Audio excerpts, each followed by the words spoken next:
বাংলাদেশ জুড়ে ভূমিকম্পের আতঙ্ক আবারও নতুন করে ছড়িয়ে পড়েছে। ২৭ ফেব্রুয়ারি জুমার নামাজের সময় হঠাৎ করেই শক্তিশালী ভূমিকম্পে কেঁপে ওঠে পুরো দেশ। যুক্তরাষ্ট্র ও ইউরোপ ভিত্তিক রিক্টার স্কেলে এই ভূমিকম্পের মাত্রা ছিল ৫.৩। আর দেশ কাঁপানো এই ভূমিকম্পের উৎপত্তি স্থল হিসেবে শনাক্ত করা হয়েছে সাতক্ষীরার আশাশুনি উপজেলা। ভূমিকম্প কিভাবে হয়ে থাকে এ বিষয়ে সবারই কম বেশি ধারণা রয়েছে, কিন্তু প্রকৃতির ভয়াবহ এই দুর্যোগ সবসময় হয় না, এমনকি এটি কখন কোথায় হবে সেটিও অনুমান করা প্রায় অসম্ভব। কিন্তু বাংলাদেশে সম্প্রতি একের পর এক ভূমিকম্প ভয়াবহ আতঙ্ক সৃষ্টি করেছে জনসাধারণের মনে, যার ফলে অনেকের মনেই তৈরি হতে শুরু করেছে ভবিষ্যৎ নিয়ে দুশ্চিন্তা।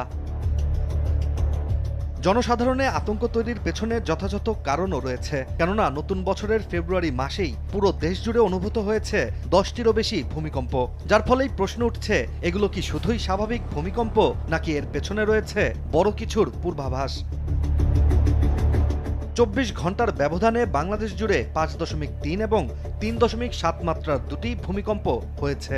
এর আগে ২৫ ফেব্রুয়ারি ৫.১ মাত্রার কম্পন অনুভূত হয়েছিল, যার উৎপত্তি মিয়ানমার সীমান্তবর্তী অঞ্চলে। এভাবেই ফেব্রুয়ারির শুরু থেকে এখন পর্যন্ত মাত্র ২৭ দিনে 10টিরও বেশি মৃদু ও মাঝারি মাত্রার ভূমিকম্প অনুভূত হয়েছে দেশ জুড়ে।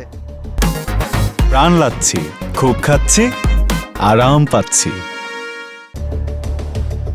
ভূতত্ত্ববিদদের মতে ঘন ঘন হওয়া এসব কম্পনকে হালকাভাবে নেয়ার সুযোগ নেই, কারণ বাংলাদেশ অবস্থান করছে ইন্ডিয়ান প্লেট, ইউরেশিয়ান প্লেট ও মিয়ানমার প্লেটের জটিল সংযোগস্থলে।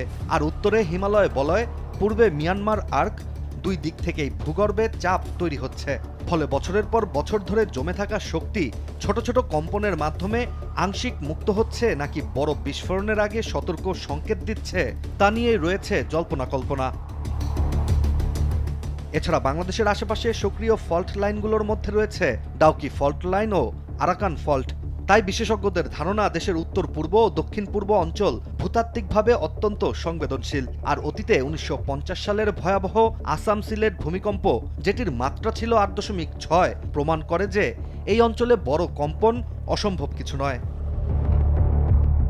বিশেষজ্ঞদের বিশ্লেষণ বলছে ছোট ও মাঝারি মাত্রার ঘন ঘন ভূমিকম্প দুই ধরনের বার্তা দিয়ে থাকে। একদিকে এগুলো ভূগর্ভে জমা শক্তির আংশিক মুক্তি, যা বড় বিপর্যয়ের সম্ভাবনা কমাতেও পারে। অন্যদিকে ভূগর্ভে জমে থাকা শক্তি যদি দীর্ঘদিন মুক্ত না হয়, তবে হঠাৎই তা বড় ভূমিকম্পেও রূপ নিতে পারে। তাই ফেব্রুয়ারির এই ধারাবাহিক কম্পন শুধু পরিসংখ্যান নয়, এটি একটি সতর্ক সংকেতও হতে পারে। ইশতিয়াক হোসেন, দেশ টিভি।